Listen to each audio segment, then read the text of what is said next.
Isang maganda at mapagpalang araw po sa inyong lahat, mga minamahal naming tagapakinig. Muli, narito na naman ang inyong lingkod, ang inyong kasama sa bawat pagtibok ng puso at sa bawat patak ng luha. Sabi nila, ang kapalaran daw ay nakaguhit sa mga bituin.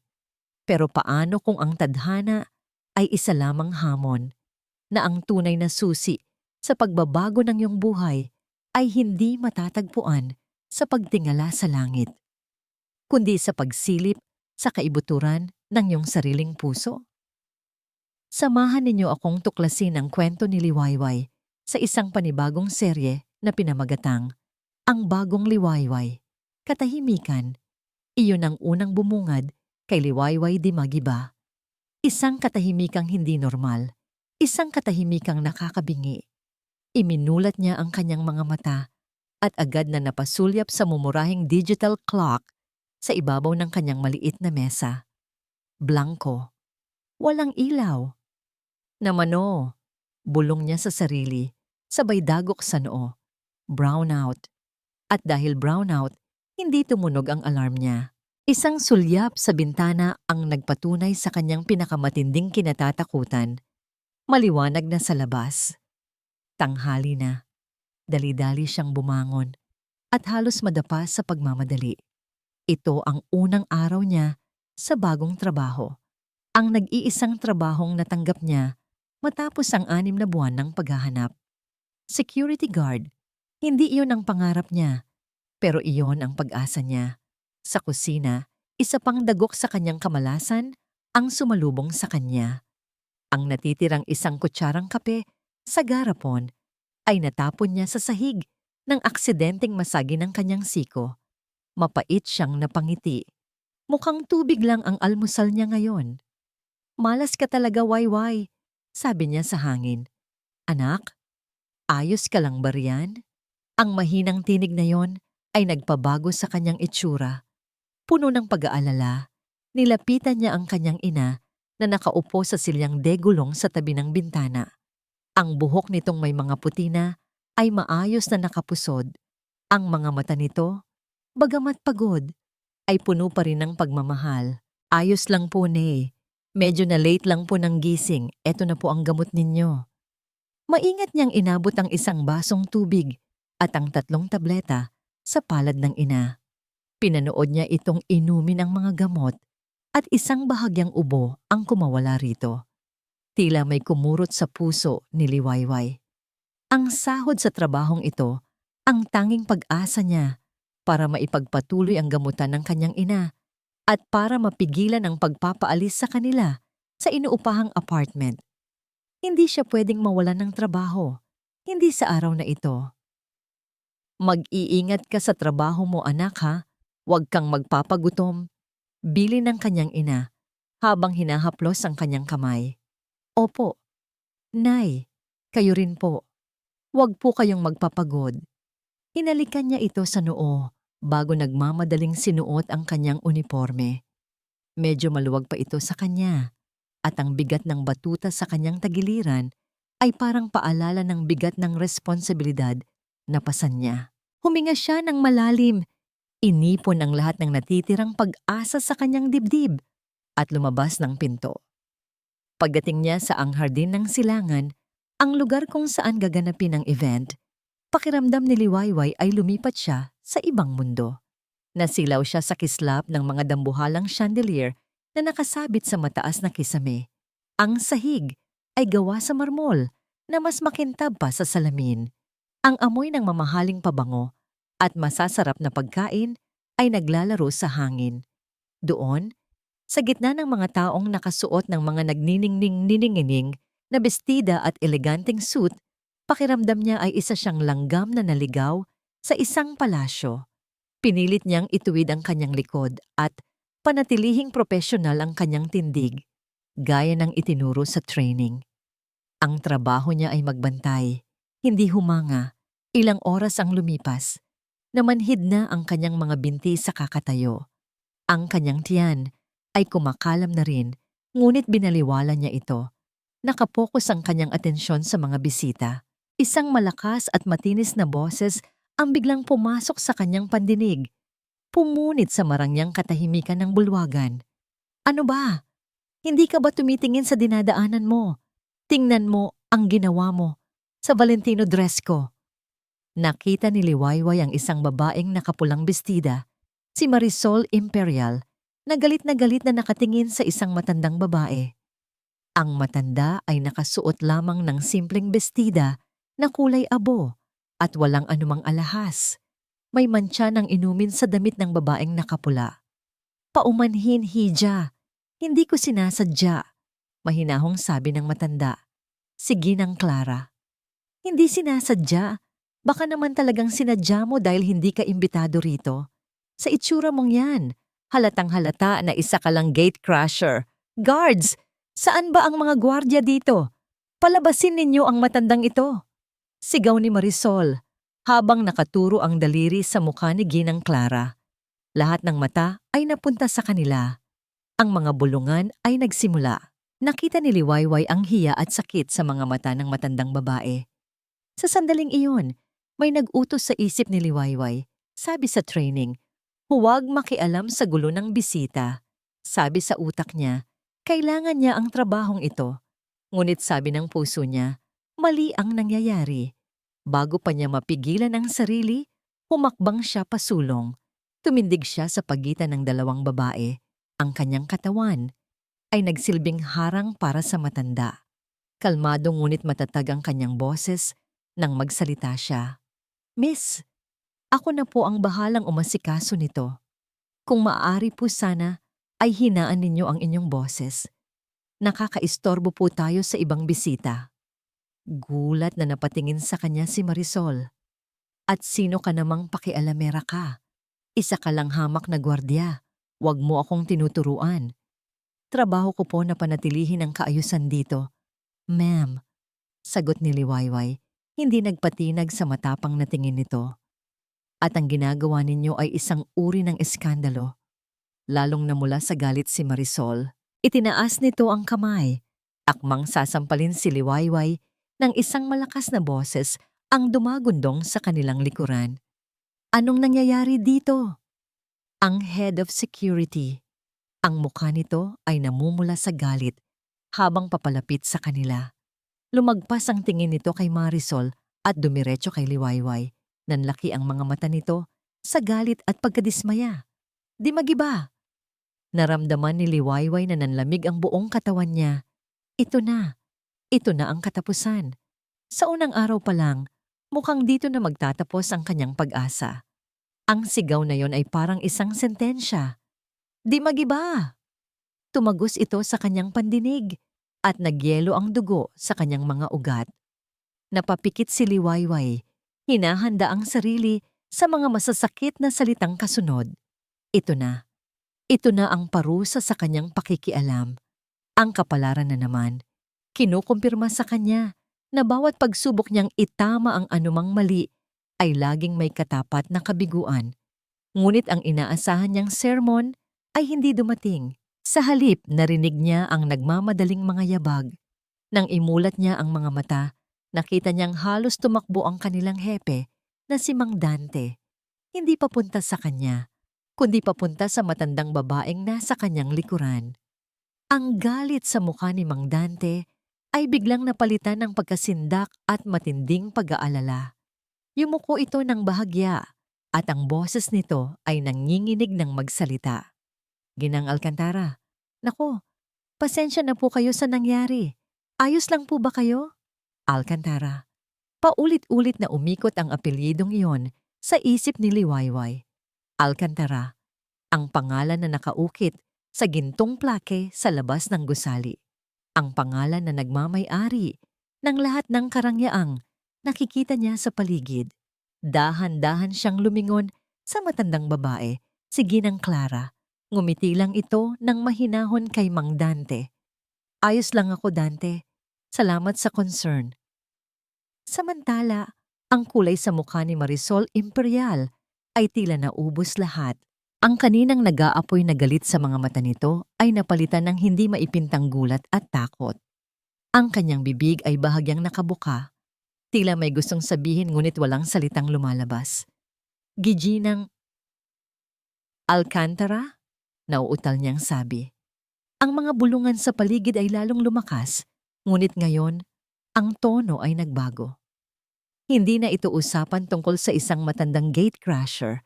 Ito ay usapan tungkol sa kahihiyang sinapit ng babaeng mayabang na si Marisol Imperial. Lumingon si Mang Dante kay Liwayway at sa pagkakataong ito, puno ng paghanga ang kanyang mga mata. Magaling ang ginawa mo, Dimagi ba?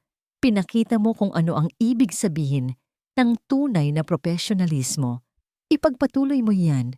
Isang simpleng papuri, ngunit para kay Liwayway, iyon ay parang isang medalyang isinabit sa kanyang dibdib. Ngunit bago pa man niya namnamin ang tagumpay, muling nagsalita si Marisol, desperadong sinusubukang iligtas ang sarili. Hindi ko po alam. Ginang Alcantara, kung alam ko lang po na kayo pala. Pinutol ni Ginang Clara ang anumang sasabihin din nito sa pamamagitan ng pagtaas ng isang kamay. Ang kanyang boses ay mahinahon pa rin, ngunit meron na itong bigat at autoridad. Hindi mahalaga kung kilala mo ako o hindi, Hija. Ang pagrespeto sa kapwa ay hindi namimili ng pangalan o estado sa buhay. Bawat salita ay parang isang sampal sa mukha ni Marisol. Walang nagawa ang babae, kundi tumungo. Sa gitna ng mga mapanuring mata ng lahat, mabilis siyang tumalikod. Ngunit bago siya tuluyang makalayo, huminto siya at sinulyapan si Liwayway. Isang sulyap na puno ng galit at pagbabanta. Isang tinging nagsasabing hindi pa sila tapos. Pagkatapos noon, nagmarcha siya palabas ng bulwagan, dala ang kanyang kahihiyan. Nang tumahimik na ang lahat, bumaling sa kanya si Ginang Clara. May ngiti sa mga labi nito na nakapagpagaan sa kaba sa dibdib ni Liwayway.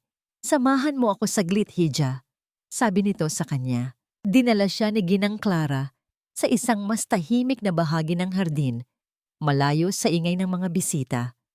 Umupo sila sa isang bangkong yari sa bakal. Sa unang pagkakataon, nagkaroon ng pagkakataon si Liwayway na pagmasdan ito ng mabuti.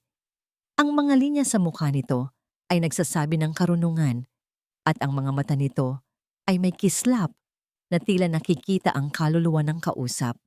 Anong pangalan mo? Tanong nito. Liwayway po. Liwayway Dimagi ba? Magalang niyang sagot.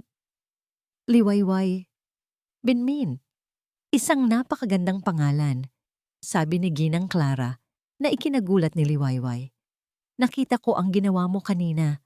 Marami ang nakakita sa nangyari, pero ikaw lang ang nagkaroon ng lakas ng loob na tumayo para sa tama. Bakit? Nag-isip si Liwayway. Dahil po, iyon po ang nararapat.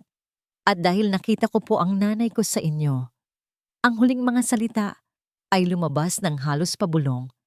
Ang ngiti ni Ginang Clara ay lalong lumawak.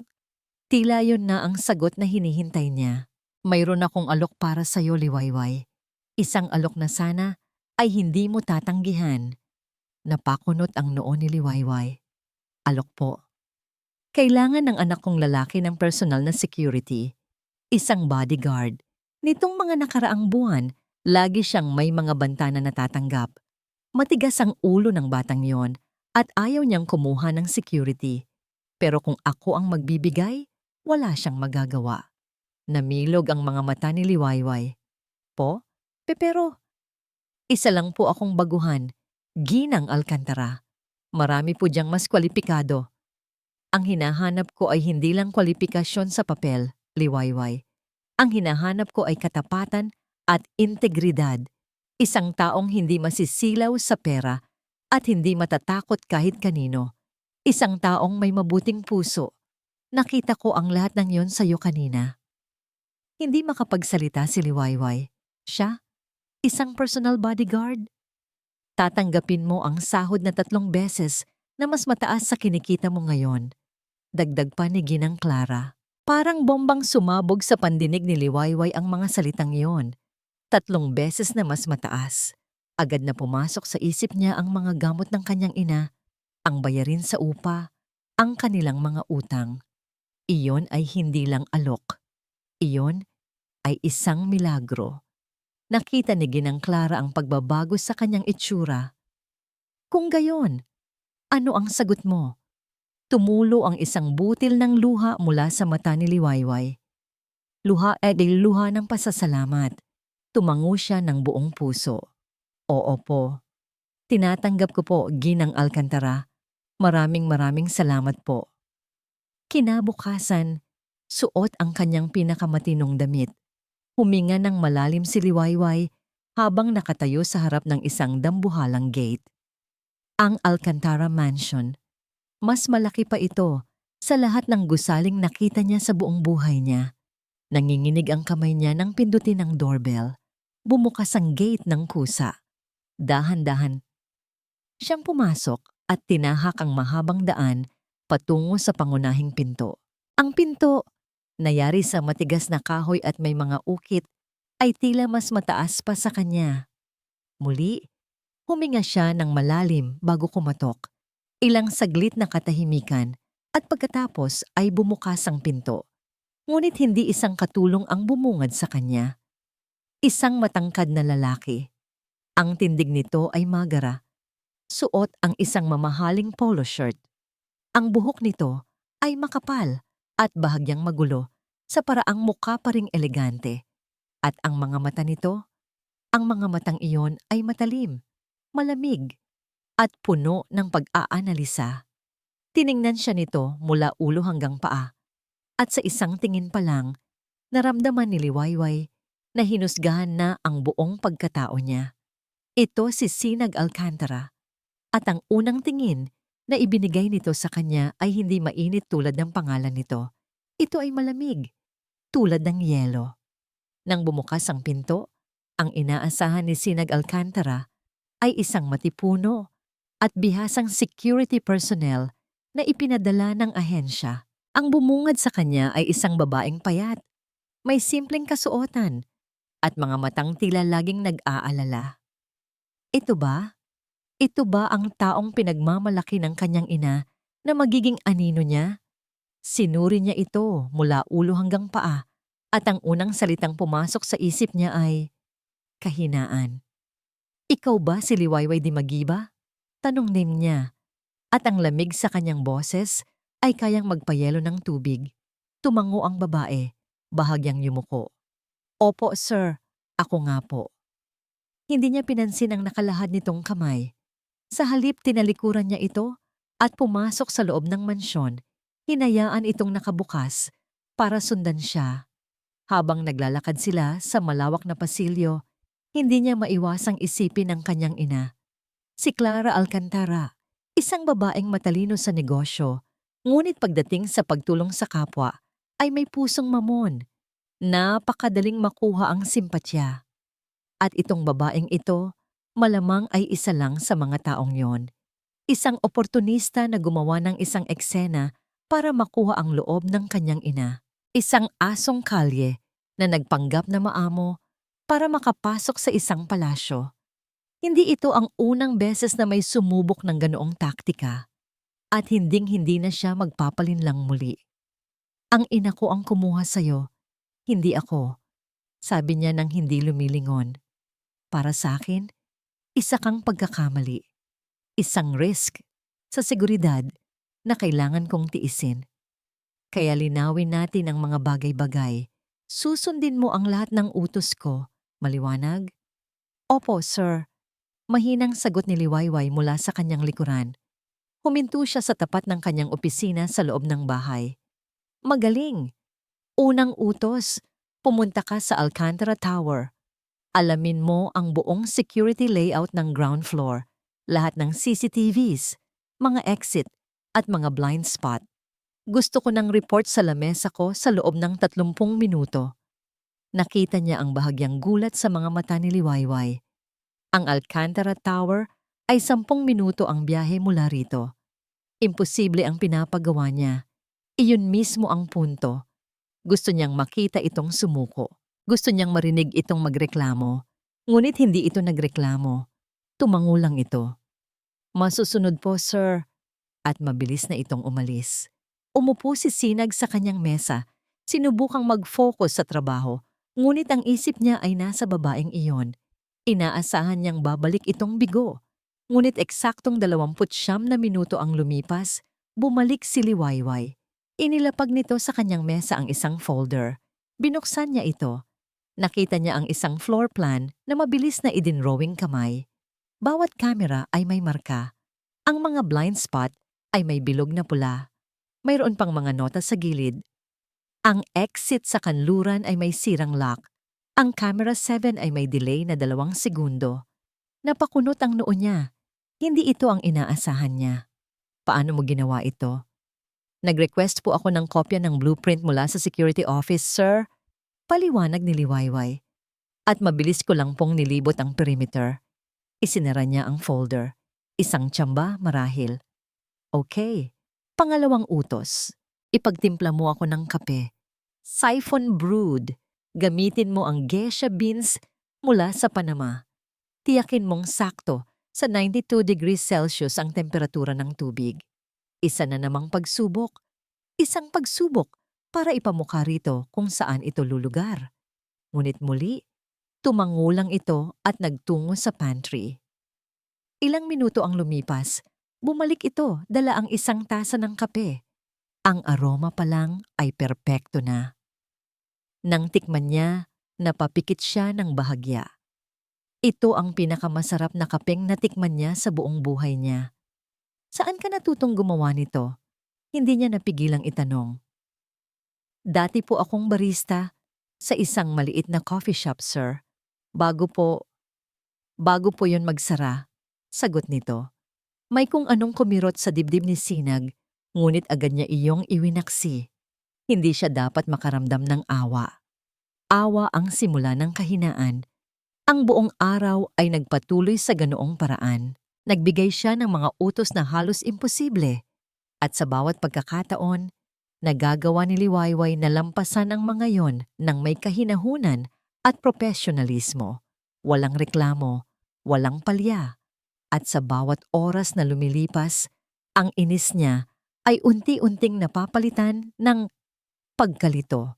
Hapon na nang magkaroon sila ng meeting sa opisina kasama ang isang potensyal na investor, si Mr. Velasco, isang lalaking kilala sa pagiging arogante. Si Liwayway ay nakatayo ng tahimik sa isang sulok ng silid, tila isang anino. Hindi, Sinag. Ang hinihingi ninyo ay masyadong malaki. Sigaw ni Mr. Velasco, sabay hampas sa mesa. Kung hindi ninyo kayang ibigay ang gusto ko, wala tayong pag-uusapan. Tumayo ito at naging agresibo ang tindig. Lumapit ito kay Sinag, dinuduro-duro siya. Akala mo ba dahil alkantara ka ay yuyuko na lang ako? Bago pa man makasagot si Sinag, isang figura ang mabilis, ngunit mahinahong gumalaw. Si Liwayway, hindi ito nagsalita. Tumayo lang ito sa pagitan nilang dalawa. Ang katawan nito ay nagsilbing isang kalmadong harang. Ang mga mata nito ay nakatuon kay Mr. Velasco, hindi galit, kundi mapagmatyag. Excuse me? Sabi ni Mr. Velasco na tila na insulto sa ginawa nito. Sir, sabi ni Liwayway sa isang boses na kalmado ngunit hindi matitinag. Medyo tumataas na po ang tensyon. Baka po mas makabubuti kung magpapalamig muna tayo ng ulo. Maaari ko po kayong ihatid palabas. Walang pagbabantaas sa kanyang tinig, ngunit merong hindi maipaliwanag na awtoridad. Natigilan si Mr. Velasco, tila natauhan. Tiningnan niya si Sinag, pagkatapos ay si Liwayway at bumuntong hininga. Inayos nito ang kanyang coat. Sige, ituloy na lang natin ito sa ibang araw. Nang makaalis na ang bisita, naiwan silang dalawa sa katahimikan. Sa unang pagkakataon sa buong araw, tiningnan ni Sinag si Liwayway hindi bilang isang pagkakamali, kundi bilang isang asset. Ngunit ang pride at ang mga sugat ng nakaraan ay masyadong malalim. Hindi niya maaaring ipakita na humanga siya. Hindi niya maaaring bigyan ito ng kahit katiting na satisfaksyon. Nang papalabas na siya ng opisina sa pagtatapos ng araw, nilingon niya ito. Nakatayo pa rin ito sa pwesto nito, naghihintay ng susunod na utos. Huwag mong isipin na humanga ako sa'yo, malamig niyang sabi. Para sa'kin, isa ka pa ring pagkakamali ng nanay ko. Pagkasabi noon, tinalikuran niya ito. Iniwan itong mag-isa sa lumalamig na silid at ipinagpatuloy ang paglalakad pababa sa hagdanan. Kahit na ang isang bahagi ng kanyang isip ay sinasabing isa siyang malaking sinungaling. Lumipas ang ilang linggo. Ang bawat araw para kay Liwayway ay isang mahigpit na sayaw ng profesionalismo at pag-iwas. Ang kanyang amo, si Sinag Alcantara, ay nanatiling isang pader na yelo. Ang mga utos nito ay laging matalas. Ang mga tingin nito ay laging mapanuri. Ngunit nasanay na si Liwayway. Natutunan na niyang basahin ang mga kilos nito, ang bahagyang pagkunot ng noo kapag stressed, ang paraan ng pagtapik ng mga daliri sa mesa kapag naiinip. Para sa kanya, hindi na ito isang demonyo. Isa na lamang itong lalaking may pasan na mundong hindi niya maunawaan. Nasanay na siyang maging anino nito, isang tahimik na presensya na laging nakabantay. Isang hapon, habang nakatayo siya sa labas ng pinto ng opisina nito, narinig niya ang boses ni Sinag. Bahagyang nakabukas ang pinto at ang boses nito ay hindi na tunog CEO. Ito ay boses ng isang anak na puno ng presyur. Hindi ko na alam ang gagawin ko. Pinipigan nila ako sa board. Narinig niyang sabi ni Sinag at sa tono pa lang, ramdam na ramdam ni Liwayway ang bigat na dala nito. Oo. Alam ko, hindi ko sila bibiguin, hindi kita bibiguin. Isang mahabang katahimikan ang sumunod. Pagkatapos ay isang malalim na buntong hininga. Sa sandaling iyon, nakita ni Liwayway ang isang siwang sa makapal na pader na itinayo ni Sinag sa kanyang paligid. Sa likod ng malamig na CEO, mayroong isang lalaking takot makabigo. Isang anak na gustong maging karapat-dapat. Biglang nakaramdam si Liwayway ng kakaibang pag-unawa. Isang simpatyang hindi niya inaasahan. Kinagabihan, habang pauwi sila mula sa isang late na meeting sa labas ng syudad, biglang umubo ang makina ng mamahaling sasakyan ni Sinag. Umubo ito ng 2 beses bago tuluyang namatay. Nasa gitna sila ng isang madilim at tahimik na kalsada. Walang mga poste ng ilaw at tanging ang liwanag ng buwan at ang mga headlight ng sasakyan ang nagsisilbing ilaw nila. Damn it! Mura ni Sinag. Sabay hampas sa manibela, kinuha nito ang telepono at nagsimulang tumawag sa kanyang mga tauhan. Ang boses ay puno ng inis at pagkairita. Habang abala ito sa telepono, si Liwayway naman ay mabilis na kumilos. Iniskan niya ang paligid. Pulos matataas na puno. Walang kabahayan. Ligtas sila sa ngayon, pero kailangan nilang mag-ingat. Sir, mahinahon niyang sabi nang maibaba ni Sinag ang telepono. Mas mabuti pong manatili tayo sa loob ng sasakyan. Ilock po natin ang mga pinto at patayin ang mga ilaw para hindi tayo makatawag ng atensyon. Papunta na po ba ang tulong? Natigilan si Sinag. Tiningnan siya nito at sa unang pagkakataon, nakita ni Liwayway ang pagkalito sa mga mata nito. Tila ngayon lang nito napagtanto na may kasama pala siyang sanay sa mga ganitong sitwasyon.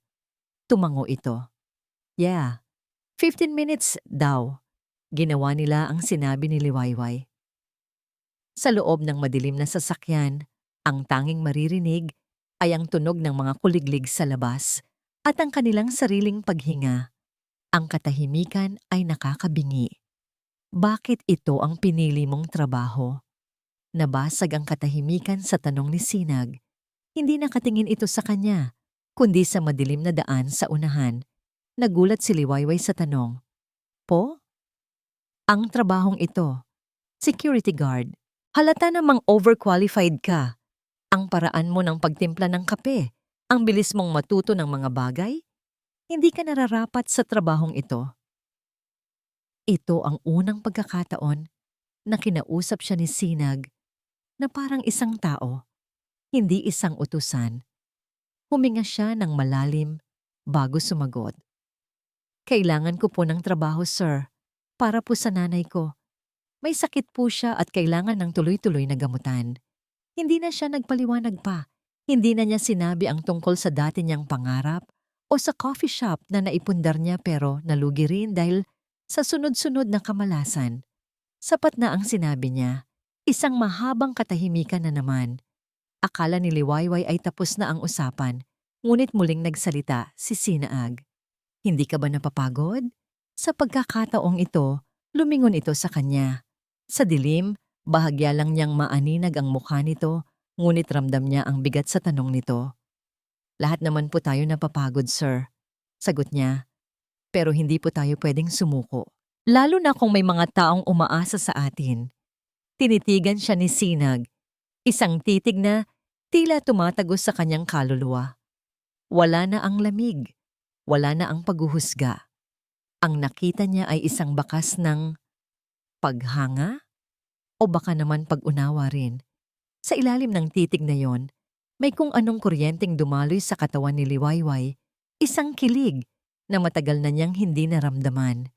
Ilang saglit silang nagkatitigan bago siya ang unang umiwas. Sakto namang may isang maliwanag na ilaw na papalapit mula sa malayo. Ang rescue. Nakahinga sila pareho ng maluwag. Ngunit kasabay ng paglapit ng sasakyang yon, isa pang pares ng ilaw ang biglang sumulpot mula sa kabilang direksyon. Mabilis. Masyadong mabilis. Ito ay isang malaking truck at dire-diretso itong sumusugod sa kanilang kinaroroonan. Ang lahat ay nangyari sa isang iglap. Ang nakakasilaw na ilaw, ang nakabibinging busina, ang papalapit na kamatayan. Walang oras para mag-isip. Ang katawan ni Liwayway ay kumilos base sa purong instinct at training. Sir, Yuko! Sigaw niya. Sa isang malakas na galaw, itinulak niya si Sinag pababa sa upuan nito. Kasabay noon, ginamit niya ang sarili niyang katawan para takpan ito. Hinahanda ang sarili sa impact na alam niyang hindi na nila maiiwasan. Ang tunog ng pagskid ng mga gulong sa aspalto ay nakabibingi. Ang bigat ng katawan ni Liwayway sa ibabaw niya ay isang di inaasahang dagok. Sa isang iglap, ang utak ni Sinag ay napuno ng puting ingay. Ang tanging alam niya ay ang init ng katawan nito na nakadagan sa kanya at ang malakas na pagpintig ng sarili niyang puso sa kanyang mga tainga. Ilang segundo na tila isang kawalang hanggan ang lumipas. Ang truck ay nagawang umiwas sa huling sandali at dumaan sa kanilang tabi na parang isang humahagibis na bala. Nang muling bumalik ang lahat sa katahimikan, ang unang naramdaman ni Sinag ay hindi ang pagpapasalamat na ligtas siya, kundi isang matinding pag-aalala. Liwayway? Mabilis siyang kumilos, itinulak ito ng bahagya para makita ang kanyang muka. Ayos ka lang? Nasaktan ka ba? Ang boses niya ay may bahid ng pagkasindak, isang emosyong bihira niyang ipakita. Dahan-dahang umayos ng upo si Liwayway, medyo nahihilo pa. Aayos lang po ako, sir. Kayo po? Ngunit nakita ni Sinag ang gasgas sa braso nito. Isang mahabang pulang linya kung saan tumama ito sa dashboard. Hindi malalim, pero may dugo. At sa isang iglap, isang galit na hindi niya maipaliwanag ang kumulo sa kanyang dibdib. Galit sa truck driver, galit sa sitwasyon, at higit sa lahat, galit sa sarili niya dahil sa isang sandali, hinayaan niyang malagay sa panganib ang babaeng ito. Nang dumating ang tulong, si Sinag mismo ang nag-asikaso kay Liwayway. Sa loob ng backup na sasakyan, habang binibigyan ng first aid ng kanyang tauhan ang braso nito, hindi maialis ni Sinag ang kanyang mga mata rito. Ang babaeng inakala niyang isang kahinaan, ang babaeng hinusgahan niyang isang oportunista, ay walang pag-aalinlangang ginamit ang sariling katawan bilang panangga para sa kanya. Sino ang gagawa niyon para lang sa pera? Pagdating sa mansyon, pinauwi na niya ang lahat ng tauhan. Hinila niya si Liwayway papunta sa kusina. Kumuha siya ng first aid kit at siya mismo ang naglinis ng sugat nito. Sir, kaya ko na po. Mahinang sabi ni Liwayway, tila naiilang sa lapit nilang dalawa. Manahimik ka. mariin niyang sabi. Ngunit walang lamig sa kanyang boses. Ang nandoon ay pag-aalala. Habang maingat niyang dinadampian ng bulak na may gamot ang gasgas nito, naramdaman niya ang lambot ng balat nito. Isang kuryente ang dumaloy sa kanyang mga daliri. Isang init na hindi niya inaasahan. Napatingin siya rito at nakita niyang nakatingin din ito sa kanya. Ang mga mata ay puno ng pagtataka. Ang pader na yelo sa pagitan nila ay unti-unting natutunaw. Hindi mo kailangang gawin yon, bulong niya. Trabaho ko po kayong protektahan, sir. Hindi, pagpipilit niya. Ang ginawa mo, iyon ay higit pa sa trabaho. Natahimik sila. Sa sandaling iyon, alam ni Sinag na nagbago na ang lahat. Ang pagdududa ay napalitan ng paghanga. Ang inis ay napalitan ng respeto. At may kung anong nagsisimulang tumubo sa kanyang puso.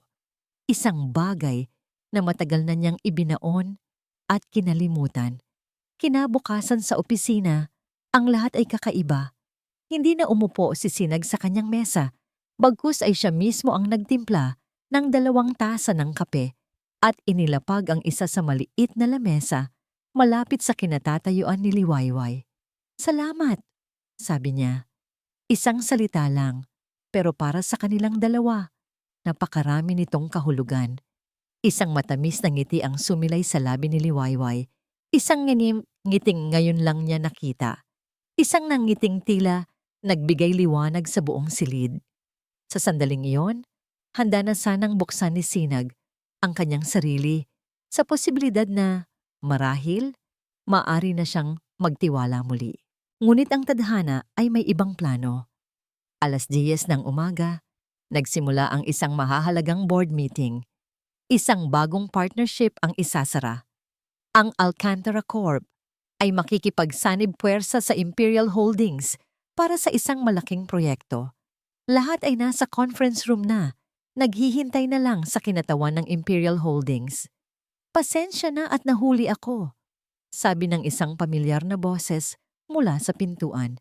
Napalingon ang lahat. At si Sinag ay parang binuhusan ng nagyayalong tubig. Doon, sa may pintuan, nakatayo si Marisol Imperial. Nakasuot ng isang puting power suit, ang kanyang buhok ay perpektong nakaayos at ang kanyang mga labi ay may mapulang kolorete. Ang nangiti niya ay matamis, ngunit ang mga mata niya ay matalim. Iyon ang babaeng sumira sa kanya. Ang babaeng nagtaksil sa kanya. Ang multo ng kanyang nakaraan. Ang hangin sa loob ng silid ay biglang bumigat. Naramdaman ni Sinag ang pagigting ng kanyang mga panga. Sa isang sulok, nakita niya si Liwayway. Ang profesional na kalmado nitong mukha ay bahagyang nagbago. Nakikilala ang babaeng inilagay niya sa kahihiyan sa gabi ng mga tala.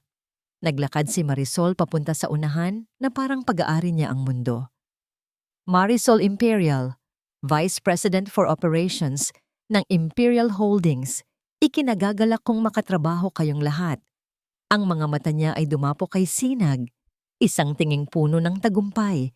Pagkatapos, lumingon ito kay Liwayway na para bang ngayon lang ito napansin.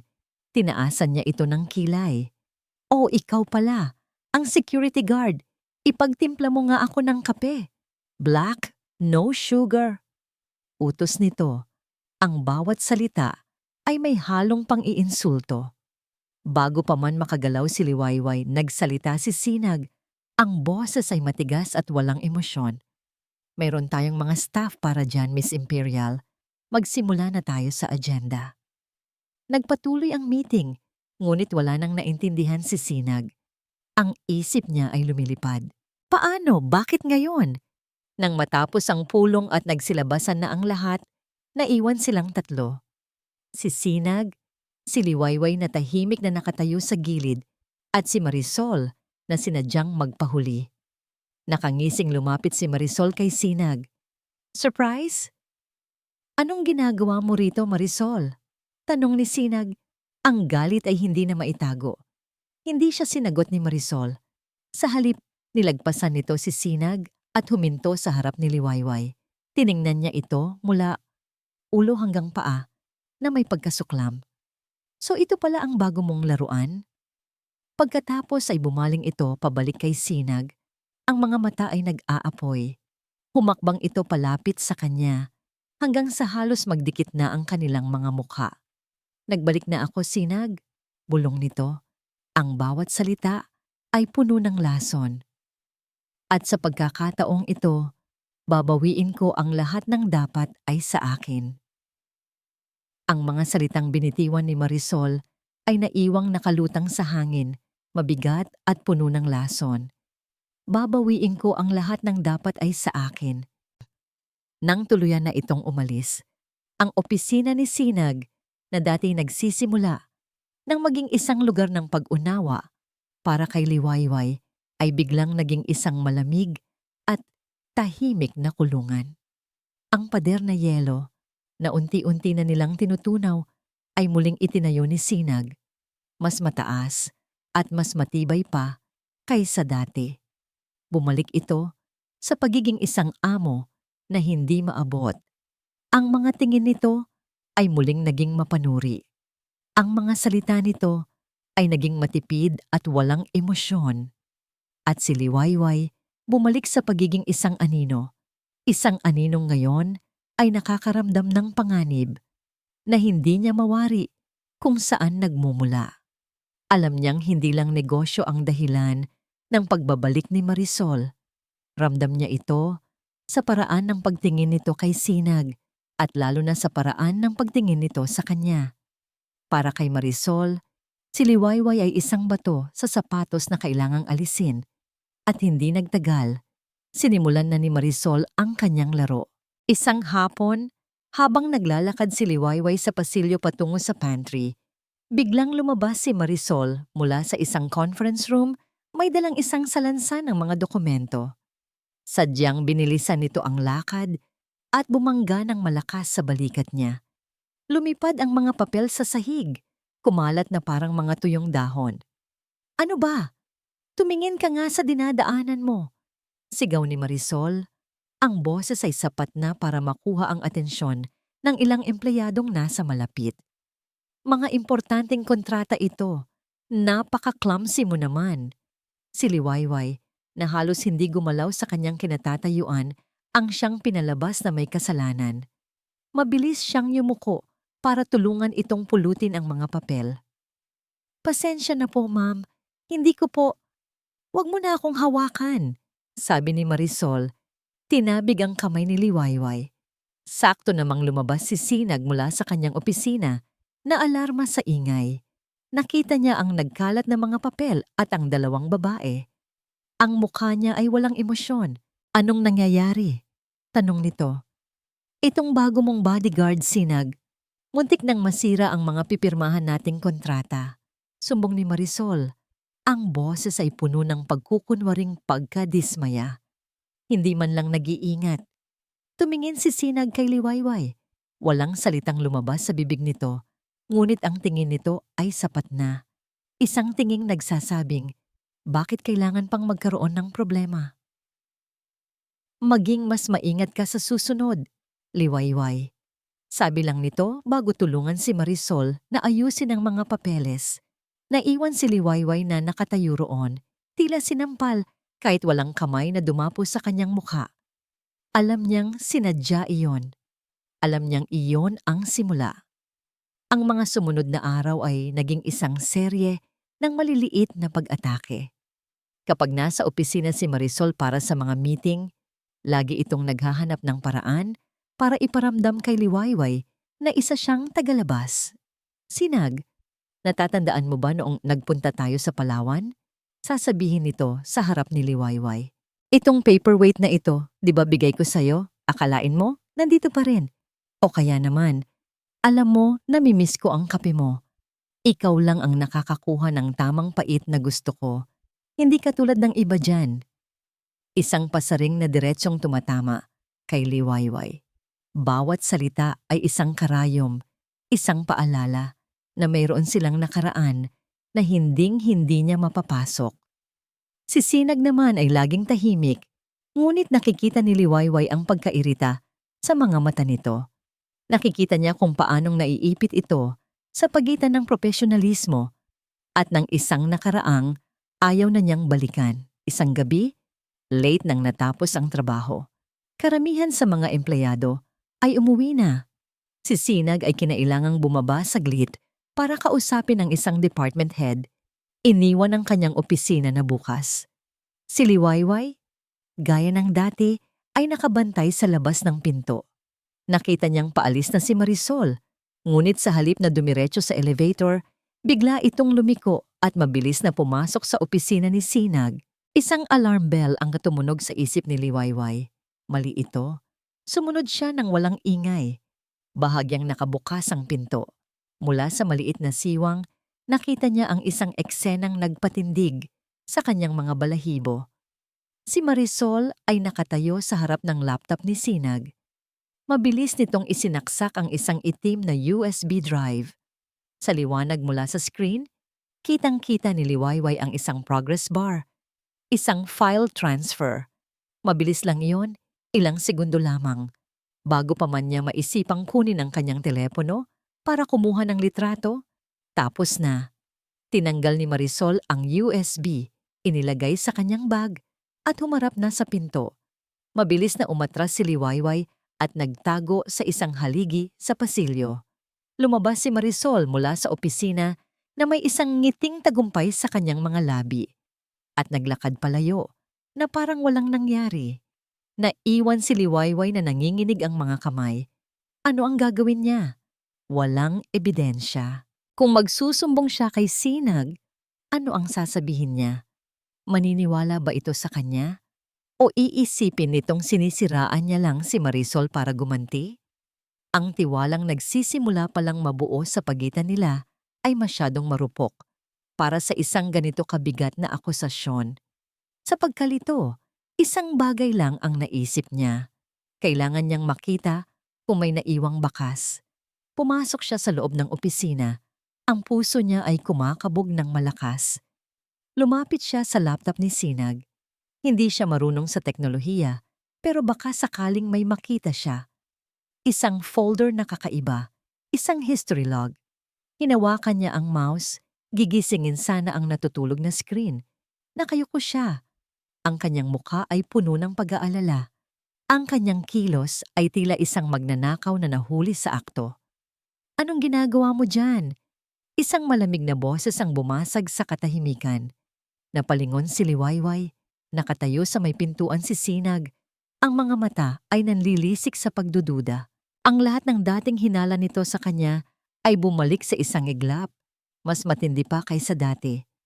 Ang tanong ni Sinag ay parang isang matulis na kutsilyong humiwa sa katahimikan ng opisina. Anong ginagawa mo dyan? Nahuli sa akto, si Liwayway ay parang isang usa na nasilaw sa liwanag. Ang kanyang mga kamay ay mabilis na lumayo sa mouse at ang kanyang mukha ay namutla. Sir, ano po? Huwag ka nang magpaliwanag. Putol ni Sinag. Ang boses ay puno ng pinal na paghuhusga. Ang imahe sa harap niya, ang babaeng pinagkakatiwalaan niya, na nakayuko sa kanyang laptop sa gitna ng gabi, ay nagbalik sa lahat ng pait ng nakaraan. Ang sugat na iniwan ni Marisol ay muling kumirot, sariwa at masakit. Nakita ko na ang lahat ng kailangan kong makita. Pero sir, hindi po sa ganon. Pilit ni Liwayway, ang boses ay nanginginig. Nakita ko po si Ma'am Marisol. Si Marisol? Ulit ni Sinag. Isang mapait na tawa ang kumawala sa kanyang lalamunan. Kaya pala, siya ang sinisisi mong ngayon? Ganoon ba kadesperada? Bawat salita niya ay isang dagok. Nakita niya ang sakit sa mga mata ni Liwayway. Ang pagkabigong hindi siya paniwalaan. Ngunit ang sarili niyang sakit ay mas matindi. Ang takot na maloko muli ay mas malakas. Umuwi ka na. Mariin niyang utos, tinalikuran na ito. Ayaw na niyang makita ang mukha nito. Ayaw na niyang marinig ang mga kasinungalingan nito. Narinig niya ang tahimik na mga hakbang ni Liwayway papalayo. Hanggang sa isinara na nito ang pinto. Naiwan si Sinag sa katahimikan. Ang dibdib ay sumisikip sa galit at pagkadismaya. Ngunit nang humupa ang unang bugso ng emosyon, isang maliit na tinig ang nagsimulang bumulong sa kanyang isipan. Bakit siya kikilos ng ganoon kahalata? Nagumpugan sa isip niya ang dalawang imahe. Ang imahe ng isang taksil na babae sa harap ng kanyang laptop at ang imahe ng isang babaeng walang pag-aalinlangang ginamit ang sariling katawan para salagin siya mula sa isang rumaragasang truck. Ang dalawang imahe ay hindi magtugma. Sinubukan niyang ipagsawalang bahala ito ngunit hindi siya mapakali. May kung anong hindi tama. Ang liwayway na nakilala niya sa mga nakaraang linggo, ang babaeng tahimik, mahusay, at may dignidad, ay hindi gagawa ng ganito. Sa isang iglap, tumayo siya. Naglakad siya papunta sa kanyang computer, hindi para tingnan ang mga file, kundi para buksan ang isang bagay na mas makapangyarihan, ang security footage. Ilang click lang, lumabas na sa screen ang hallway sa labas ng kanyang opisina. Ni-rewind niya ito. Nakita niya ang sarili niyang umalis. Pagkatapos, nakita niya si Marisol na dumaan. At sa halip na dumiretso, mabilis itong pumasok sa kanyang opisina. Nanigas si Sinag sa kanyang kinauupuan. Pinanood niya ang bawat kilos ni Marisol sa loob ng opisina.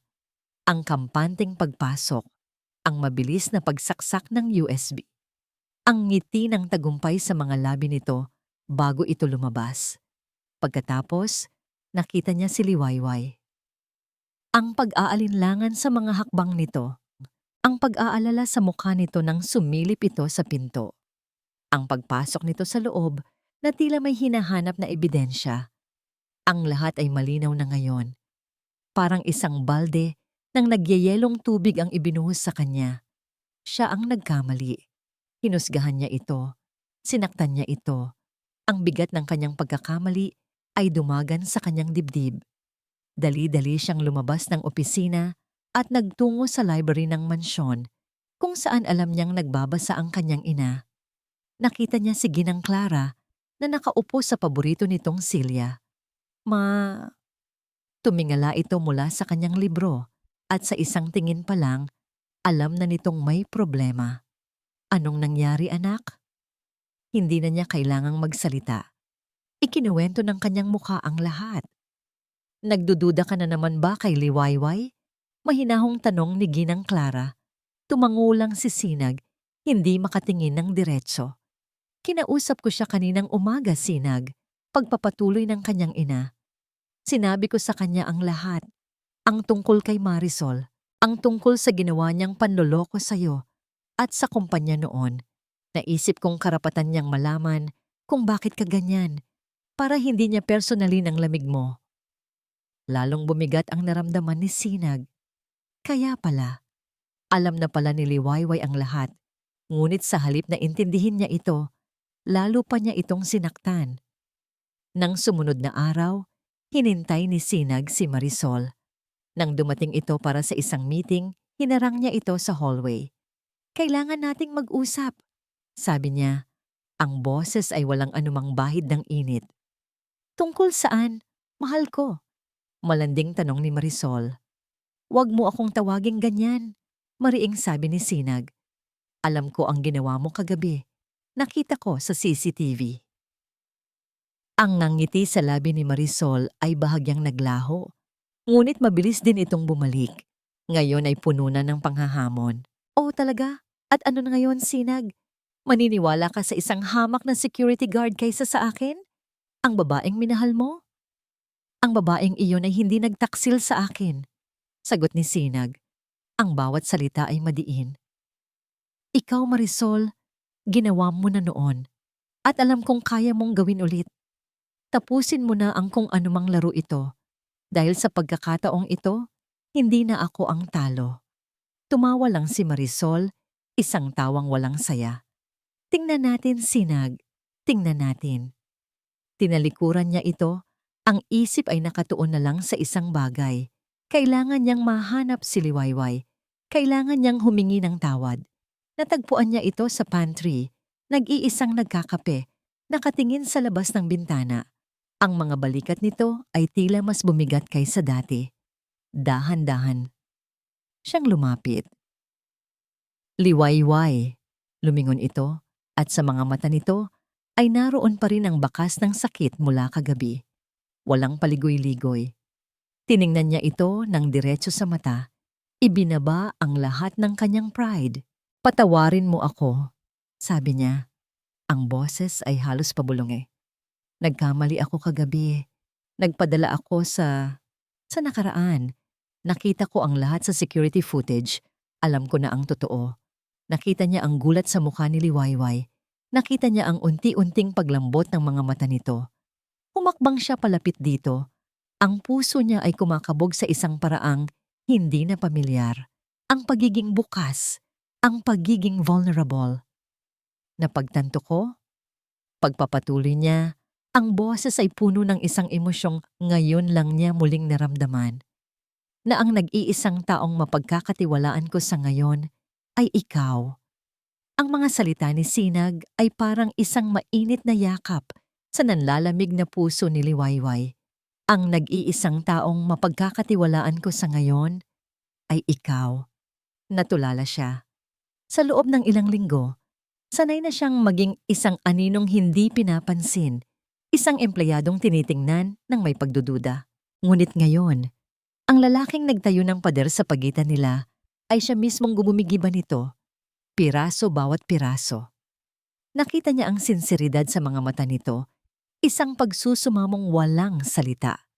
At sa isang iglap, ang lahat ng sakit at pagkadismaya na naramdaman niya kagabi ay naglaho, napalitan ng isang emosyong mas malakas pa, ang pag-unawa. Sir, iyon lang ang nasabi niya. Sinag, pagtatama nito. Tawagin mo akong Sinag. Isang maliit na ngiti ang sumilay sa kanyang mga labi. Sige po, Sinag. Ang paghingi ng tawad na yon ang naging simula ng lahat. Ang relasyon nila ay nagbago. Hindi na siya isang anino. Isa na siyang kasama. Hindi na ito isang demonyong boss. Isa na itong lalaking unti-unting nagbubukas ng kanyang puso. Nagsimula sa maliliit na bagay. Dinadalhan na siya nito ng kape sa umaga.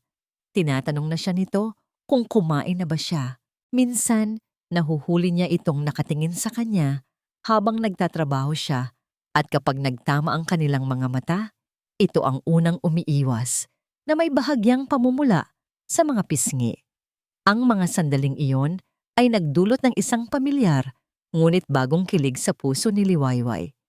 Isang Biyernes ng gabi, pagkatapos ng isang mahabang linggo, habang pasakay na sila sa kotse para umuwi, biglang nagsalita si Sinag. Gutom ka na ba? Tanong nito. Tumango si Liwayway. Medyo po. Huwag ka nang magpo. Sabi nito na may bahagyang nangiti. May alam akong isang lugar. Inaasahan ni Liwayway na dadalhin siya nito sa isang mamahaling restaurant. Ngunit laking gulat niya nang huminto sila sa tapat ng isang simpleng karinderya sa gilid ng daan. Ang amoy ng inihaw na baboy at mainit na sabaw ay agad na sumalubong sa kanila. Ito ang paborito kong lugar nung college pa ako, sabi ni Sinag habang bumababa sila. Dito, hindi ako si Sinag Alcantara. Sinag lang ako. Umupo sila sa isang mesang yari sa plastic. Si Sinag mismo ang umorder para sa kanila, 2 mangkok ng mainit na lomi at 2 stick ng isaw.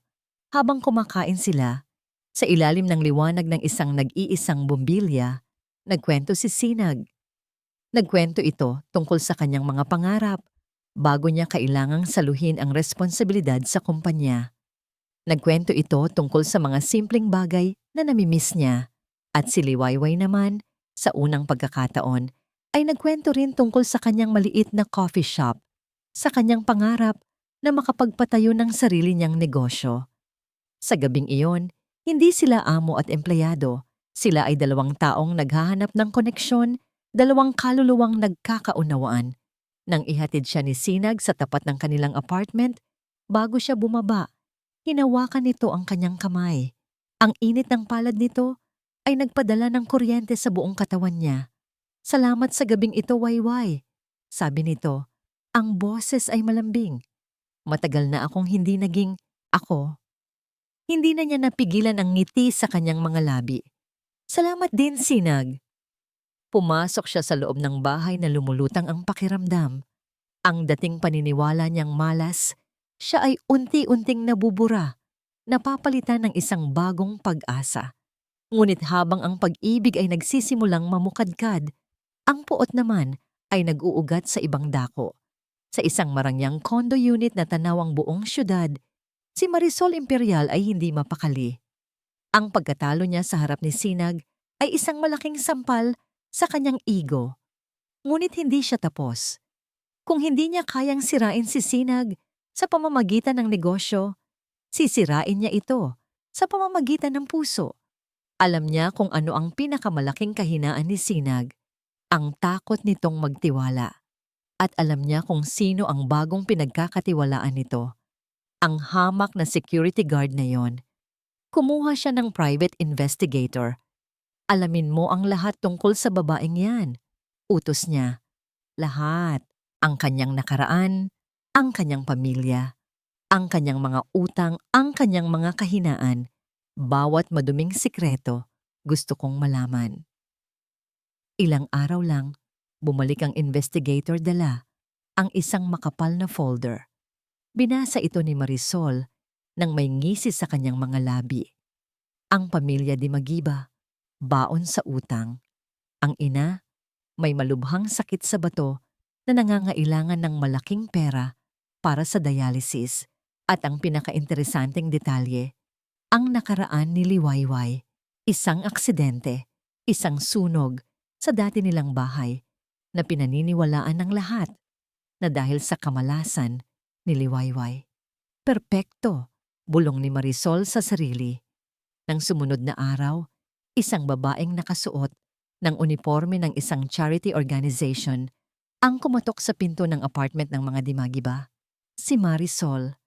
Gamit ang isang pekeng ID at isang matamis na ngiti, ipinakilala niya ang sarili bilang isang social worker na gustong tumulong. Nabalitaan po namin ang kalagayan ninyo, Aling Teresita, sabi niya sa ina ni Liwayway. Narito po kami para mag-alok ng tulong pinansyal para sa inyong gamutan. Ang ina ni Liwayway na walang kamalay-malay ay tuwang-tuwang pinapasok si Marisol. Habang nag-uusap sila, unti-unting inilalayo ni Marisol ang usapan patungo sa anak nito. Napakabait naman po pala ng anak ninyo, si Liwayway, sabi ni Marisol. Pero nabanggit niyo pong lagi siyang minalas? Ano po ang ibig ninyong sabihin doon? Sa kanyang kabaitan at sa pag-aakalang isa itong taong gustong tumulong, ikinuwento ng ina ni Liwayway ang lahat. Ang mga maliliit na aksidente, ang pagkalugi ng coffee shop, at ang pinakamasakit sa lahat, ang sunog na tumupok sa kanilang mga naipundar. Isang pangyayaring hanggang ngayon ay isinisisi ni Liwayway sa sarili. Nakinig si Marisol sa bawat detalye, ang kanyang isip ay bumubuo na ng isang plano. Isang plano na hindi lang sisira kay Liwayway, kundi gagamitin mismo ang pagmamahal nito sa pamilya bilang sandata laban sa kanya. Kinagabihan, habang masayang kausap ni Liwayway sa telepono, si Sinag, isang hindi rehistradong numero ang tumawag sa kanya. Binaliwala niya ito noong una, ngunit nang paulit-ulit itong tumawag, sinagot niya na rin. Walang nagsalita sa kabilang linya. Tanging isang pamilyar na tunog lang ang narinig niya. Ang tunog ng isang lighter na paulit-ulit na sinisindihan at pinapatay. Isang tunog na nagpabalik sa kanya sa isang madilim na alaala. Pagkatapos, isang malamig at binagong boses ang nagsalita. Ang apoy, minsan masarap kalaro. Pero kapag hindi ka sumunod, baka sa susunod, bahay na ng nanay mo ang paglaruan nito. Layuan mo si Sinag Alcantara. Ang telepono ay bumagsak mula sa kamay ni Liwayway. Ang kilig na nararamdaman niya kanina ay napalitan ng nagyayelong takot. Ang kanyang madilim na nakaraan ay bumabalik para sunugin ang kanyang bagong pag-asa. Ang mga sumunod na araw ay naging isang uri ng pagpapahirap para kay Sinag. Ang Liwayway na nakasama niya sa karinderya Ang babaeng may ngiting kayang magpaliwanag ng buong silid ay biglang naglaho. Ang bumalik ay ang security guard mula sa unang araw. Malayo, formal, at may pader na mas mataas pa sa alinmang pader na itinayo niya noon. Sir, muli ang tawag nito sa kanya. Ang mga mata nito ay laging umiiwas. Ang mga sagot nito sa kanyang mga tanong ay laging matipid at walang buhay. May problema ba, Wayway? Tanong niya isang araw. Sinusubukang abutin ito. May nagawa ba akong mali? Umiling lang ito. Hindi pa rin tumitingin sa kanya. Wala po, sir. Trabaho lang po tayo. Trabaho lang. Ang mga salitang yon ay parang mga tinik na tumusok sa puso ni Sinag. Pagkatapos ng lahat, pagkatapos niyang ibaba ang kanyang depensa, trabaho lang pala ang lahat para rito.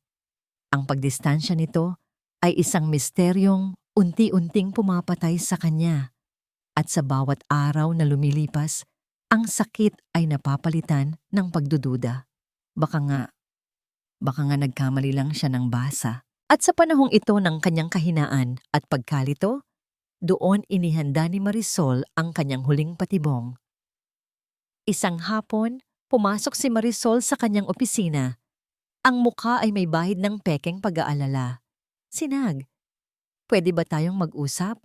Patungkol ito sa isang sensitibong bagay. Kung tungkol ito sa proyekto, idaan mo na lang sa email. Malamig na sagot ni Sinag. Hindi, sabi ni Marisol. Umupo sa silyang nasa harap ng kanyang mesa. Tungkol ito kay Liwayway. Napatingin si Sinag, ang kanyang atensyon ay agad na nakuha. Inilapag ni Marisol ang isang folder sa mesa. Ayaw ko sanang gawin ito, Sinag. Alam mo yan. Pero bilang partner mo sa negosyo, may responsibilidad ako sa kumpanya. Binuksan ni Sinag ang folder.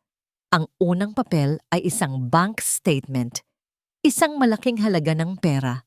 Eksakto ang halagang kailangan para sa isang taon ng dialysis. Ang idineposito sa account ng ina ni Liwayway. Ang nagdeposito, isang anonymous donor. Isang malaking anonymous donation sa isang maliit na pasyente? Medyo kahina-hinala, hindi ba? Sabi ni Marisol. Ang puso ni Sinag ay nagsimulang kumabog ng mabilis. Sunod, may inilabas si Marisol na isang maliit na voice recorder. Pinakiusapan ko ang assistant ko na maging mas mapagmatsyag at ito ang nakuha niya. Pinindot niya ang play. Isang boses ang umalingaw-ngaw. Boses ni Liwayway. Ang recording ay putol-putol, halatang in-edit, ngunit epektibo. Kailangan ko ng pera. Para sa nanay ko. Isang putol. Ibibigay ko ang impormasyon. Basta't siguraduhin yung walang makakaalam.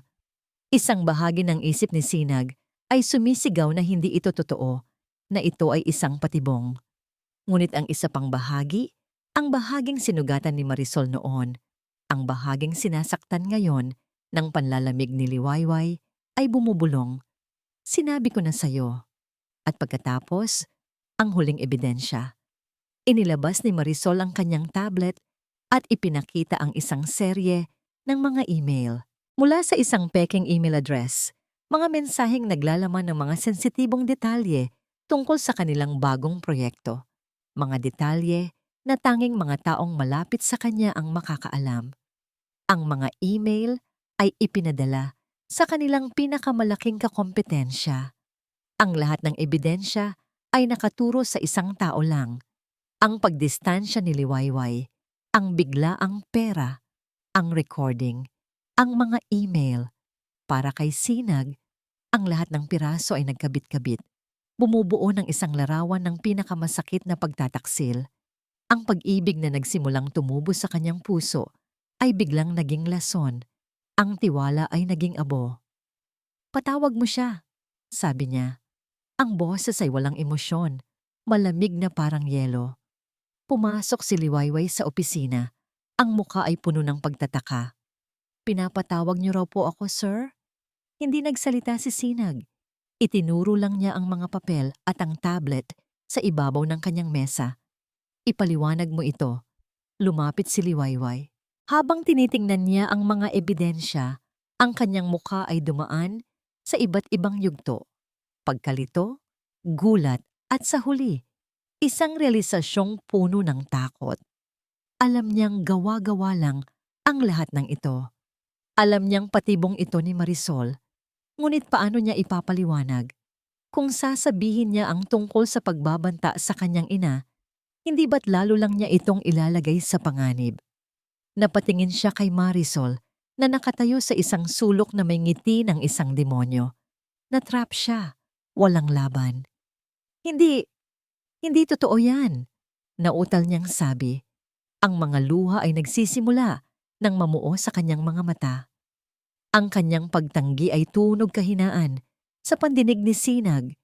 Ang kanyang pananahimik tungkol sa totoong dahilan ay parang pag-amin ng kasalanan. Hindi totoo. Ulit ni Sinag, tumayo mula sa kanyang silya. Ang bawat hakbang niya palapit dito ay mabigat. Ang pera, ang boses mo, ang mga email, alin dyan ang hindi totoo, Liwayway? Sinag, maniwala ka sa akin. Pagmamakaawa niya. Maniwala. Isang mapait na tawa ang kumawala kay Sinag. Pinagkatiwalaan kita. Binuksan ko ang sarili ko sa'yo. At anong ginawa mo? Ginamit mo ako. Ginamit mo ang kahinaan ko. Ang sakit sa kanyang boses ay totoo. Ang pakiramdam ng pagiging pinagtaksilan ay totoo. Akala ko iba ka. Sabi niya, ang mga mata ay puno ng pagkadurog. Nagkamali ako. Itinaas niya ang kanyang kamay. Itinuro ang pinto. Umalis ka na. You're fired. Wag ka nang magpapakita sa akin.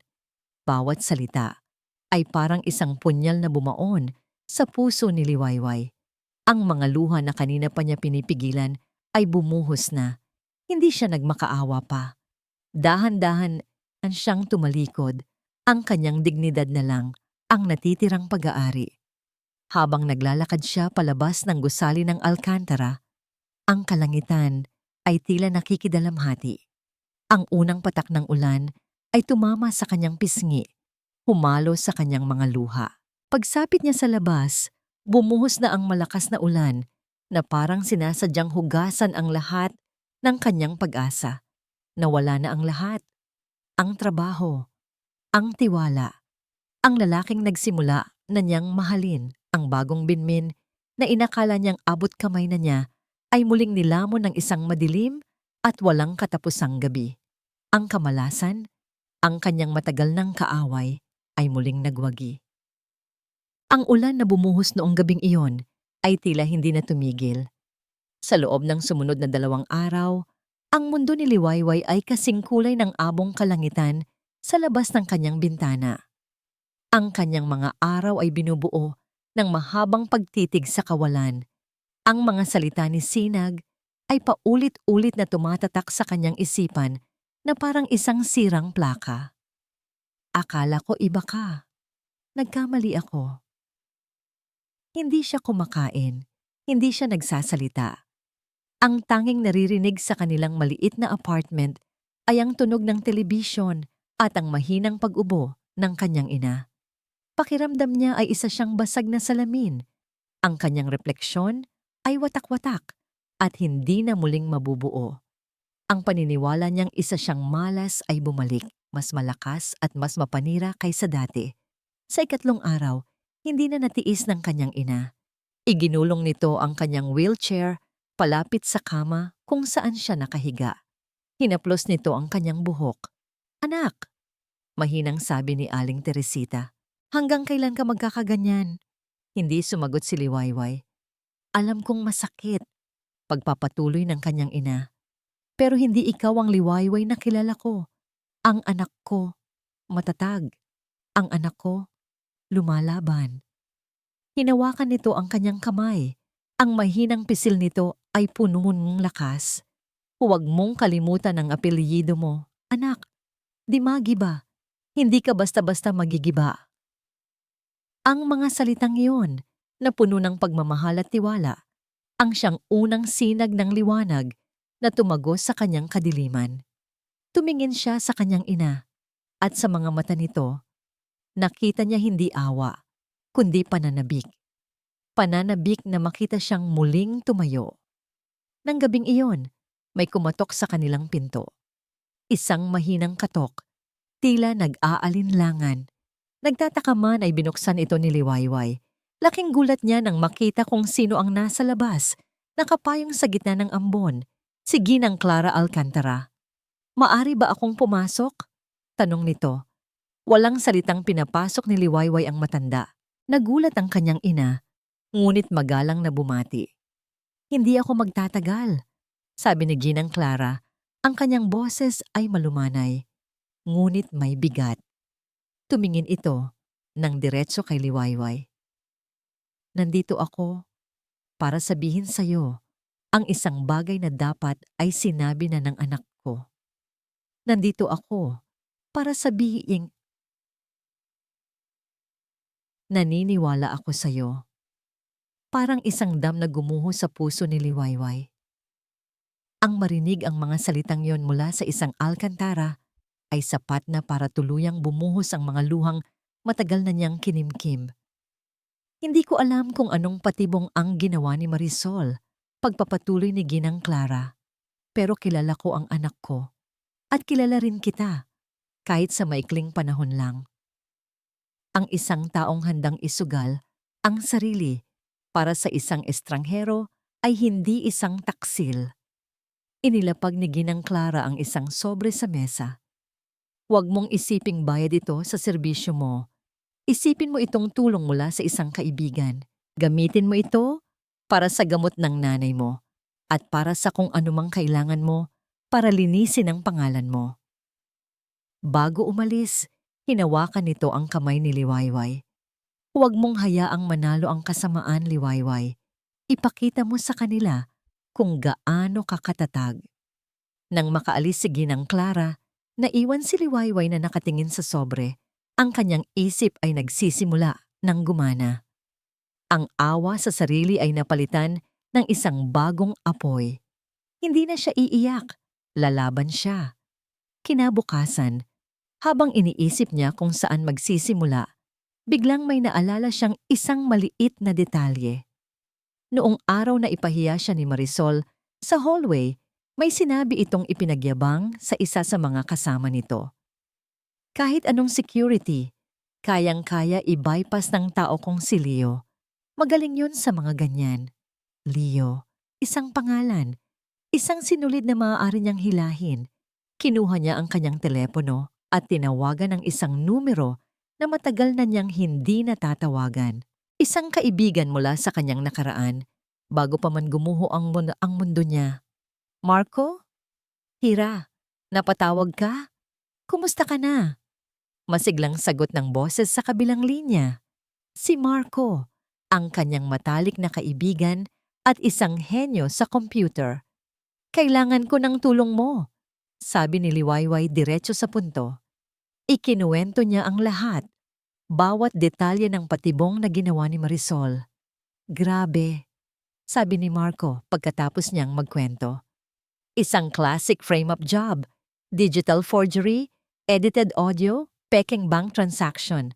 Mahirap patunayan, Hira, pero hindi imposible. May pangalan ako. Leo. Baka konektado sa kanya," sabi ni Liwayway. "Okay, bigyan mo ako ng kaunting panahon," sabi ni Marco. "Titingnan ko kung ano ang magagawa ko. Susubukan kong i-trace ang digital footprint ng mga email na sinasabi mo. Kung totoo ang hinala natin, kahit gaano kagaling ang hacker, laging may naiiwan na bakas." Lumipas ang isang araw na puno ng kaba. Gabi na nang muling tumawag si Marco. Ang boses nito ay seryoso. "Hira, may nahanap ay ako." Napahawak ng mahigpit si Liwayway sa telepono. "Ano yon?" "Ang mga email na naglalaman ng sikretong impormasyon. Hindi sila galing sa isang random na lokasyon. Ang IP address? Na-trace ko. Paulit-ulit na nagmula sa isang coffee shop. Isang coffee shop na 2 blok lang ang layo mula sa Imperial Holdings Tower." Napatayo si Liwayway. "Ito na. Ang unang patunay. Sapat na ba yan? Hindi pa, sagot ni Marco. Circumstantial evidence pa lang ito. Pwede niyang sabihing nagkataon lang. Ang kailangan natin ay isang bagay na mas matibay, isang bagay na direktang magkokonekta sa kanya o sa liyo niya sa krimen. Ang mga araw, matapos ang tawag ni Marco, ay tila isang mabagal na paghila. Abala si Liwayway sa paghahanap ng karagdagang ebidensya, habang ang kanyang puso ay nananalangin na makahanap sila ng isang bagay na matibay, isang bagay na magbubunyag sa lahat ng katotohanan. Ngunit sa likod ng kanyang determinasyon, naroon pa rin ang kirot ng pagdududa ni Sinag, isang sugat na tila ayaw gumaling. Samantala, sa Alcantara Corp, si Sinag naman ay tila isang anino. Ang kanyang mga mata ay laging malayo. Hindi na siya pumupunta sa pantry para magtimpla ng kape. Ang dating pagiging masigasig sa trabaho ay napalitan ng isang robotikong pagkilos. Sa bawat desisyong ginagawa niya, ang boses ni Liwayway na nagbabala tungkol kay Marisol ay paulit-ulit na umalingaw-ngaw sa kanyang isipan. Kailangan ko ng pera. Ibibigay ko ang impormasyon, basta't siguraduhin niyong walang makakaalam. Paulit-ulit niyang pinakinggan ang recording, pero sa bawat pagpindot niya sa play, mas marami siyang napapansing mali. Bakit putol-putol? Bakit parang may distortion? Ang boses ni Liwayway, bagamat nagkakahawig, ay tila may kakaibang tono. At ang mga salita, masyadong perpekto para sa isang confession. Naalala niya ang mga matang iyon, ang mga mata ni Liwayway nang umalis ito sa kanyang opisina. Puno ng sakit at pagtataksil, ngunit meron ding pagkabigla, isang pagkabiglang hindi nagsasabi ng pagkakasala. Isang gabi, habang nakaupo siya sa kanyang opisina, ang mga ilaw ay patay, maliban sa screen ng kanyang laptop, muli niyang binuksan ang security footage. Pinanood niya ang eksena ni Marisol, ang bilis ng kilos nito, ang kumpiyansa. Pagkatapos, pinanood niya si Liwayway, ang pag-aalinlangan, ang paghahanap. Ang kanyang mukha ay puno ng pag-aalala. Hindi siya nagtaksil. Ang pagdududa ni Sinag ay unti-unting napalitan ng pagsisisi at sa huli ng isang malakas na galit. Galit kay Marisol. Galit sa sarili niya dahil sa pagiging bulag. Kailangan kong ayusin ito. Ikinuwento niya ang lahat sa kanyang ina. Ang kanyang mga pagkakamali, ang kanyang mga hinala. Ginang Clara, gaya ng dati, ay kalmado ngunit matatag. Kung gayon anak, alam mo na ang dapat mong gawin. Kailangan mong hanapin ang katotohanan, hindi lang para kay Liwayway, kundi para na rin sa sarili mo. Nang sumunod na araw, isang press conference ang gaganapin sa Alcantara Tower para sa paglulunsad ng bagong produkto ng Alcantara Corp at Imperial Holdings. Si Marisol ang magiging pangunahing tagapagsalita, ang mukha ng kanilang partnership. Sa mga upuang nasa likuran, tahimik na nakaupo si Liwayway sa tabi ni Ginang Clara. Pinasadahan niya ng tingin ang bulwagan. Ang kanyang puso ay kumakabog ng malakas. Dinala niya ang kanyang telepono at isang maliit na USB drive na itinago niya sa loob ng bulsa ng kanyang coat. Ang USB drive na yon ang siyang magdedesisyon ng kanyang kapalaran. Handa ka na ba anak? Bulong ni Ginang Clara. Tumango si Liwayway, ang kanyang mga kamay ay nanginginig. Opo, Ginang Clara. Nakita niya si Sinag sa unahan, nakasuot ng itim na suit, ang mukha ay seryoso. Nagtama ang kanilang mga mata sa isang iglap. Sa pagkakataong ito, hindi na pagdududa ang nakita niya sa mga mata nito, kundi isang halo ng pag-aalala at pag-asa. Nagsimula na ang press conference, nagbigay ng opening remarks si Sinag. Ang kanyang boses ay walang emosyon.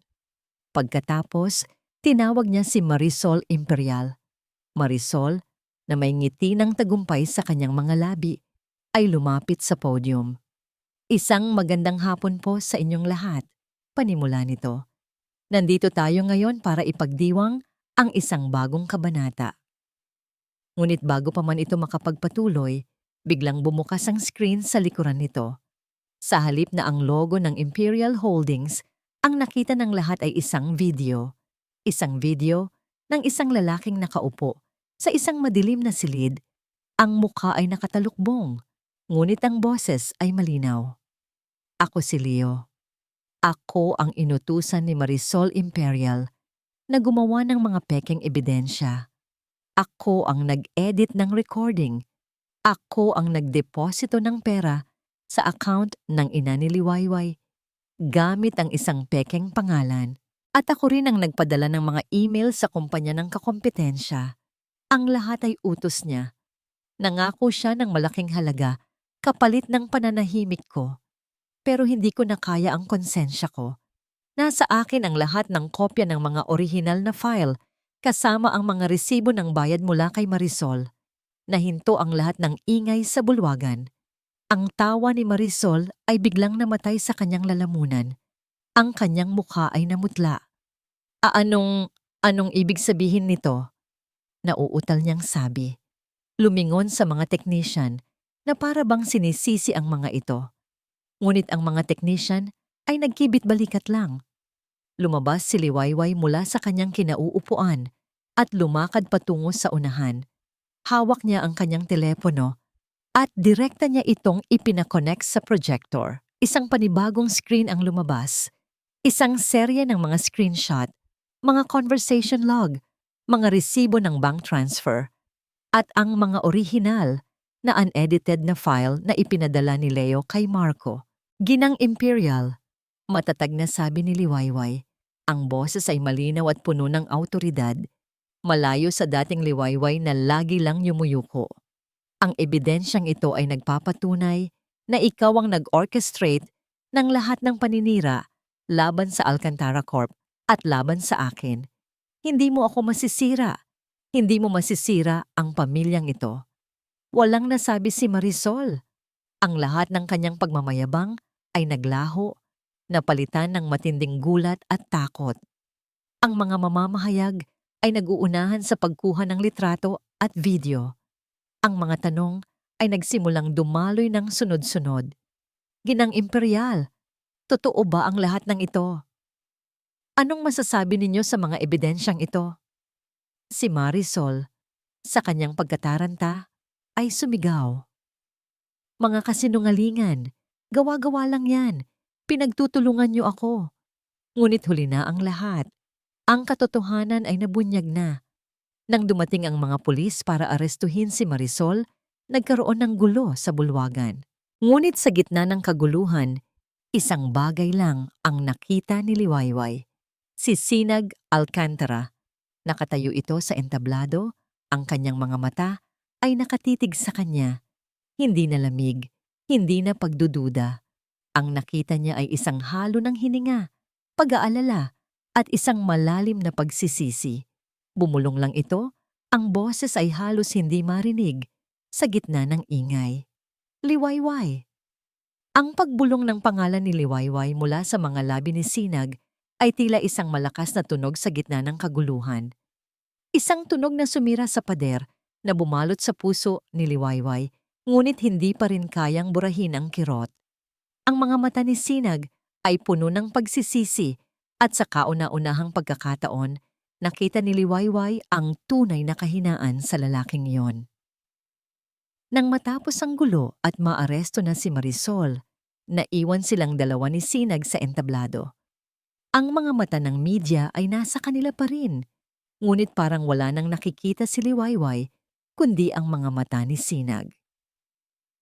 Liwayway, muling sabi nito, humakbang palapit. Patawarin mo ako. Ang boses niya ay puno ng sakit at pagod. Sa lahat ng sinabi ko, sa lahat ng pagdududa ko, sa lahat ng sakit na naidulot ko sa'yo, hindi siya agad sumagot. Tiningnan niya ang lalaking nasa harapan niya, ang lalaking minsan nang nagbigay sa kanya ng pag-asa at siya ring nagdulot ng matinding sakit. Ang kanyang puso ay nananabik na patawarin ito, ngunit ang kanyang isip ay nagdududa pa rin. Ang tiwala ay hindi madaling ibalik. Bigyan mo ako ng panahon, Sinag, mahinahon niyang sabi. Maraming nangyari, maraming nasabi. Ang sakit sa mukha ni Sinag ay kitang-kita. Ngunit tumango ito. Anumang panahon ang kailangan mo, ibibigay ko. Hihintayin kita. Umuwi si Liwayway na magaan ang pakiramdam, ngunit may bakas pa rin ng lungkot. Ang tagumpay niya ay hindi lang para sa kanya. Para iyon sa kanyang ina. Para sa lahat ng taong minsang pinagdudahan siya. Kinabukasan, isang puting sasakyan ang huminto sa harap ng kanilang apartment. Si Sinag, hindi nakasuot ng suit, kundi isang simpleng polo shirt at jeans. May dala itong lunchbox at isang bag ng grocery. Bumaba ito at sa halip na kumatok sa pinto, naglakad ito papunta sa likod ng kanilang bahay, kung saan ang lumang bubong ay butas-butas pa rin. Nakita siya ni Liwayway na nakatingin mula sa bintana. Lumabas siya. "Anong ginagawa mo rito, Sinag?" tanong niya. Lumingon ito, may bahagyang pamumula sa pisngi. "Sabi ko sa'yo, maghihintay ako." Naisip ko, pwede naman akong maghintay habang gumagawa ng kapaki-pakinabang, at nakita ko, may problema yata ang bubong ninyo. Sa loob ng sumunod na linggo, araw-araw na bumisita si Sinag, hindi siya nagsalita tungkol sa trabaho o sa relasyon nila. Sa halip dala ang kanyang toolbox, inayos nito ang bubong. Nagluto ito para sa kanila. Nagkwento ito ng mga nakakatawang karanasan nung bata pa siya, na minsan ay nagpapangiti sa ina ni Liwayway. Sa bawat araw na nakikita ni Liwayway ang Sinag na yon, hindi ang CEO, hindi ang amo, kundi ang isang ordinaryong lalaki na handang gumawa ng paraan. Unti-unting gumaling ang kanyang puso. Ang tiwala ay hindi bumalik sa isang iglap, ngunit unti-unti itong itinayo muli. Sa bawat pako na ipinupukpok, sa bawat ngiting ibinibigay. Isang hapon, habang nagpapahinga sila, matapos ayusin ang bubong, umupo si Sinag sa tabi niya. Ang kanyang mukha ay puno ng pag-asa, ngunit may bakas pa rin ng pag-aalala. "Liwayway," sabi nito. Ang boses ay malambing. Naisip ko, marami kang alam sa business, at nakita ko kung paano ka lumaban. Kung gusto mo, tutulungan kitang makapag-aral ng business management. Hindi sa Alcantara Corp, kundi sa kahit saan mo gusto. Napatingin si Liwayway. Isang pagkakataon, isang bagong simula. Alam niyang ito ang kailangan niya para muling makatayo sa sarili niyang mga paa, hindi bilang protektado ng isang Alcantara, kundi bilang isang Liwayway di Magiba na may sariling lakas. Tumango siya. Ang mga luha ay muling nagsimulang mamuo sa kanyang mga mata, ngunit ngayon ay luha na ng pasasalamat at pag-asa. Maraming salamat, Sinag. Pagkalipas ng 2 taon, si Liwayway di Magiba ay hindi na ang dating Liwayway na may pagdududa sa sarili. Ngayon, siya ay isang matagumpay na negosyante na may sariling maliit na kapehan. Pinangalanan niya itong Liwayway Cafe, isang patunay na matapos ang mahabang gabi, laging may bagong umaga. Nagtapos siya ng business management at ang kanyang kapehan ay hindi lang basta kapehan. Isa itong sanktuaryo para sa mga taong nangangarap. Isang hapon, habang nag-aayos siya ng mga bulaklak sa counter ng kanyang kapehan, may pumasok na isang matangkad na figura. Si Sinag Alcantara, hindi na siya ang malamig na CEO. Ang mga mata nito ay puno na ng init at ang kanyang ngingiti ay maluwag at totoo. Lumapit ito sa kanya at sa mga kamay nito ay mayroong isang buke ng mga sunflower. "Para sa aking Liwayway," sabi nito. Ang boses ay puno ng pagmamahal. Tinanggap niya ang mga bulaklak at sa kauna-unahang pagkakataon, hindi niya na kailangan pang pigilan ang kilig sa kanyang puso. "Kumusta ang araw mo?" tanong ni Sinag, hinawakan ng kanyang kamay. "Ayon, maganda. Tulad ng laging binubungad mo sa akin," sabi niya, sabay ngiti. Pagkatapos ng lahat ng pinagdaanan nila, ang kanilang pag-ibig ay itinayong muli sa mas matibay na pundasyon, ang pundasyon ng tiwala, pag-unawa, at pagpapatawad. Hindi ito naging madali, ngunit sa bawat hamon, Natutunan nilang lumaban, hindi para sa sarili, kundi para sa isa't isa. Hindi sila nagmadali. Hinayaan nilang gumaling ang bawat sugat at sa bawat araw na lumilipas, lalong lumalim ang kanilang pagmamahalan. Si Sinag ay naging mas bukas, mas mapagmahal, at higit sa lahat, mas mapagkakatiwalaan. Si Liwayway naman, natutunan niyang yakapin ang kanyang lakas at tanggapin na hindi siya malas, kundi isang liwayway, isang binmin, na laging nagbibigay liwanag sa bawat madilim na gabi.